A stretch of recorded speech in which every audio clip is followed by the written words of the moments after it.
Selamat datang di podcast Risa Saraswati. Udah 1 minggu. Kalau di episode-episode sebelumnya saya apalagi yang kemarin itu saya mellow banget kan, baper gitu. Kangen banget sama Peter CS. Sebenarnya kondisinya sekarang juga ya saya kangen banget, udah hampir 10 bulan gitu ya. Saya gak yang intens bareng mereka, dengerin mereka cerita, ketemu. Biasanya mereka dengan cueknya masuk aja ke kamar saya walaupun ada Dimas gitu. Biasanya kalau Dimas sudah tidur ya kita malam-malam kayak ngobrolnya tuh di saat semua orang udah tertidur gitu. Jadi ya masih sering dilakukan sebelum akhirnya saya hamil dan alhamdulillah sekarang sudah melahirkan. Tapi bukan berarti setelah melahirkan langsung ketemuan dan intens sama mereka, karena orang tua saya, keluarga saya agak khawatir gitu kalau saya main-main terus sama mereka dengan kondisi anak saya, Ari gitu. Jadi nunggu beberapa bulan sampai Ari sehat, kuat, dan bisa ikut interaksi sama mereka juga kali ya. Saya bukan berharap anak saya bisa berinteraksi seperti saya dengan mereka gitu. Tapi memang ciri-ciri kemampuan anak saya tuh udah kayak kelihatan dari zaman hamil gitu. Dari mulai kalau ada hantu atau apa dia aktif banget tendang-tendang perut saya gitu, duk. Dan kemarin juga pas salah seorang nenek tercinta gitu, nenek dari pinggir alias sepupunya mama, berarti buat saya bibi, buat Ari tuh nenek itu meninggal. Dan itu kayak berapa hari ya, 3 hari setelah Ari dilahirkan sih meninggalnya. Dan sebelumnya beliau sempat yang bilang sama saya, ya almarhumah itu bilang, maaf, saya manggilnya mama gak bisa jagain, atau dulu tuh saya waktu kecil dan sepupu saya diasuh sama beliau gitu.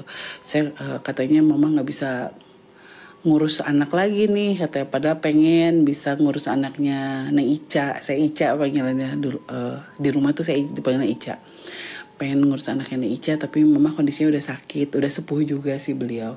Dan akhirnya sebelum saya melahirkan gitu, seminggu sebelum tuh beliau ngasih saya pendil untuk nyimpan plasenta bayi, dan tadi kubur kan, terus ngasih, kalau gak tahu ya di kalian ada atau enggak, tapi kalau di keluarga saya tuh ada kanyut kunang, itu tempat buat nyimpen ari-ari, terus ada rengkering, terus ada uang logam, ada bawang putih, ada apa lagi ya, panglai, apa ya bahasa Indonesia yang saya lupa, panglai, terus ada gunting, ada gitulah ya, maksudnya untuk menjaga Ari gitu. Jadi disimpan di tempat tidurnya gitu, ada sebuah bungkusan terbuat dari kain. Jadi beliau sebelum meninggal memberi itu kepada saya gitu. Terus pada saat saya fokus mau lahiran kan, saya jadi nggak mengetahui kondisi beliau yang ternyata sakit keras gitu. Dan sebelum kematiannya atau menjelang meninggalnya, Ari itu di rumah nangis terus. Biasanya anak itu tenang gitu, terus ya gitu, namanya bayi baru lahir kan, tidur terus. Tapi malam itu dia nangis terus sampai akhirnya dia bisa tidur, berhenti menangis itu jam 2 malam. Dan ternyata almarhumah neneknya tuh meninggal pada pukul 2 malam itu gitu. Jadi dari situ kayak saya sama mama saya dan keluarga tuh kayak, wah ini anak kayaknya tajam nih gitu, karena dia ngerti gitu, kayak connect sama apa yang akan terjadi, atau mungkin neneknya datang mengunjungi sebelum meninggal atau gimana, saya nggak tahu. Cuman ya feeling ibu kayaknya sih suatu saat dia bakal tajam juga gitu, bisa ngobrol atau berkomunikasi. Oke, baiklah, kita lupakan sedikit curhat saya tentang kehidupan saya dan anak saya. Tapi balik lagi ke Peter CS gitu. Kondisinya pada saat di episode sebelumnya itu saya benar-benar gila, kehilangan banget gitu. Kalau sekarang saya tahu mereka akan datang lagi, mereka masih suka tanya saya loh, saudara-saudara saya. Tapi saat itu saya benar-benar kehilangan mereka. Mereka yang biasa datang setiap hari menemani saya sekolah, saya tidur, saya ketakutan dalam rumah ketika hujan, ketika gelap malam, mereka tuh selalu ada. Tapi semenjak saya mengingkari janji kepada mereka untuk mati bersama mereka dan hidup abadi bersama mereka, itu benar-benar mereka hilang. Mereka nggak ada di kehidupan saya dan saya nggak tahu mereka ada di mana. Selama ini, walaupun saya bisa berkomunikasi dengan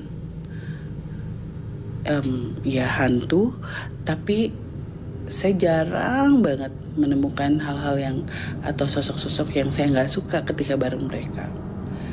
Ya kalau bersama mereka ya saya paling ketemunya Elizabeth gitu yang enak dilihat gitu. Terus di rumah saya tuh ada perempuan lain, ada namanya Teddy sama Sarah.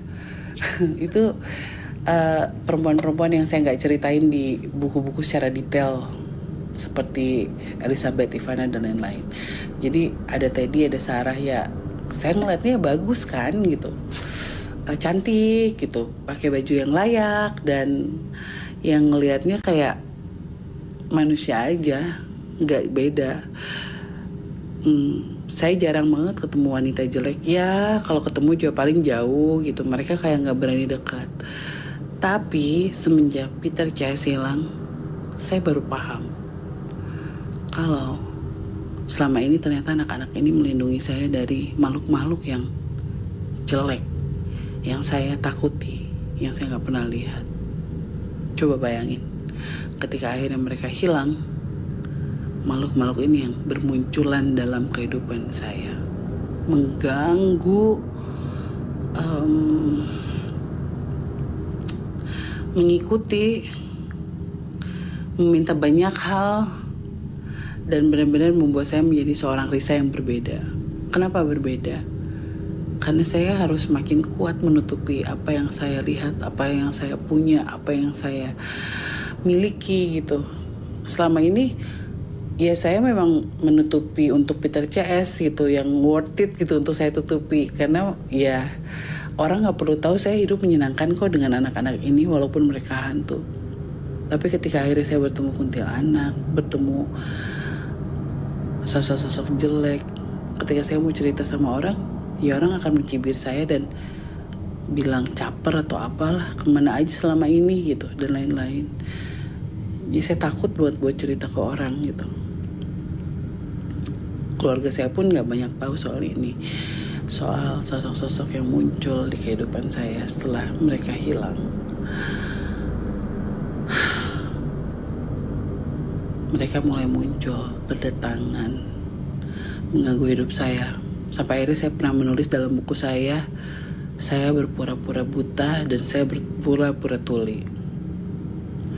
Bukan makna sebenarnya ya, tapi dari mereka gitu yang mengganggu saya. Seringkali ketika saya pura-pura gak lihat mereka, ketika saya pura-pura gak dengar mereka, mereka akan datang terus mengganggu saya, mengikuti, karena mereka tahu sebenarnya saya bisa komunikasi dengan mereka.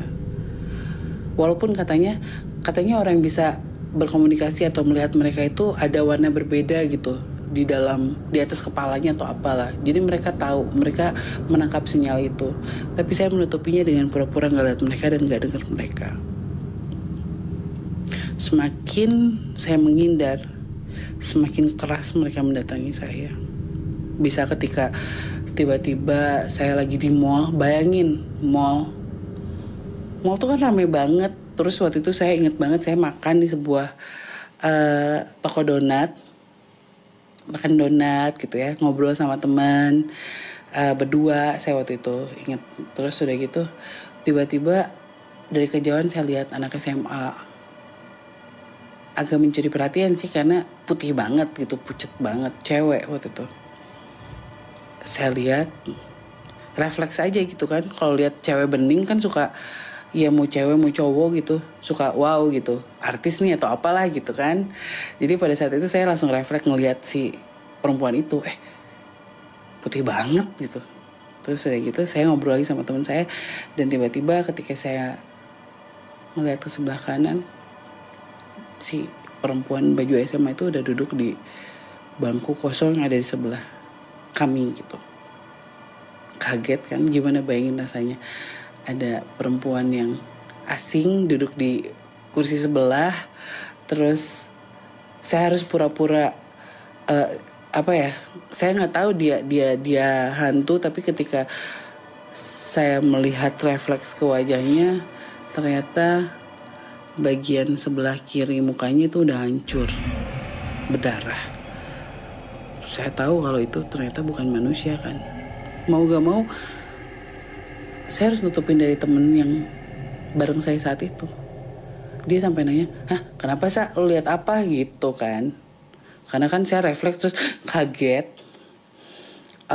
Enggak apa-apa, nggak ada apa-apa. Nah, saya ngobrol terus sama teman saya itu, terus si perempuan ini ngeliatin saya deket sampai wajahnya tuh kayak cuma beberapa inci dari muka saya gitu. Aduh, astagfirullahaladzim, terus aja gitu. Kenapa Sa? Temen aku langsung kayak gitu kan. Terus nggak apa-apa. Yuk. Itu yuk, beresin yuk, makannya yuk, bayar. Gue kayak nggak kuat deh, pengen pipis gitu. Terus teman saya yang, bohong, pengen pipis, pengen boker kali lu.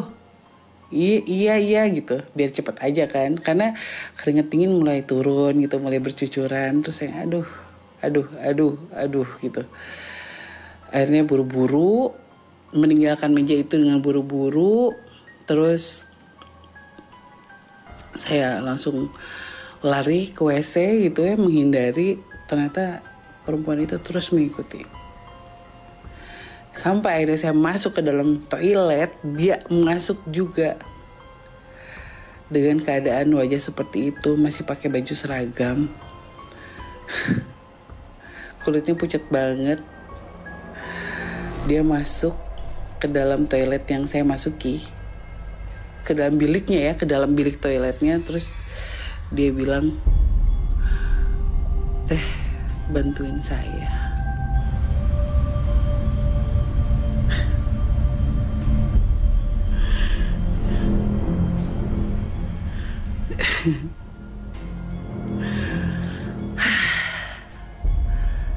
Jadi kalau misalnya kalian penasaran itu siapa sih? Ya saya juga nggak bisa cerita di sini. Cuman pada saat itu dia semacam kasih petunjuk kalau rumahnya di sini, dan dia pengen bilang sesuatu sama keluarganya katanya. Ada hal yang pengen disampaikan sama keluarganya. Tapi pada saat itu saya juga masih berseragam gitu. Saya masih bukan anak dewasa yang, ya kalaupun saya dewasa ya gimana kalau saya datang ke sebuah keluarga lalu saya menceritakan mendiang anak mereka menginginkan ini itu, yang ada ya saya dianggap gila kali. Ya saya gak mungkin melakukan itu gitu. Jadi akhirnya saya mendengarkan dia terus sambil ketakutan. Saya cuma diem karena di luar toiletnya ada teman saya gitu. Gak mungkin saya ngobrol di situ karena orang-orang bakal dengerin gitu dan menganggap saya gila. Akhirnya saya diem aja, saya pura-pura gak dengar, tapi dia ngomong terus, dia cerita terus.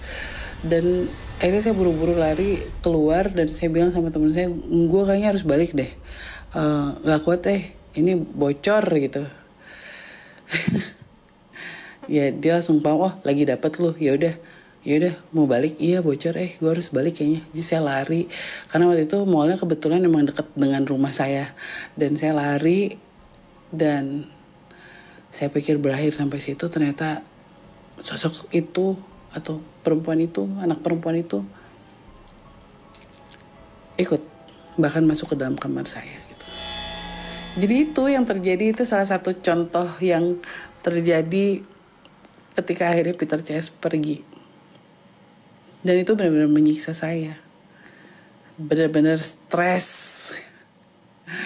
Sampai banyak banget kejadian-kejadian lainnya yang bikin saya akhirnya jadi semakin dianggap aneh.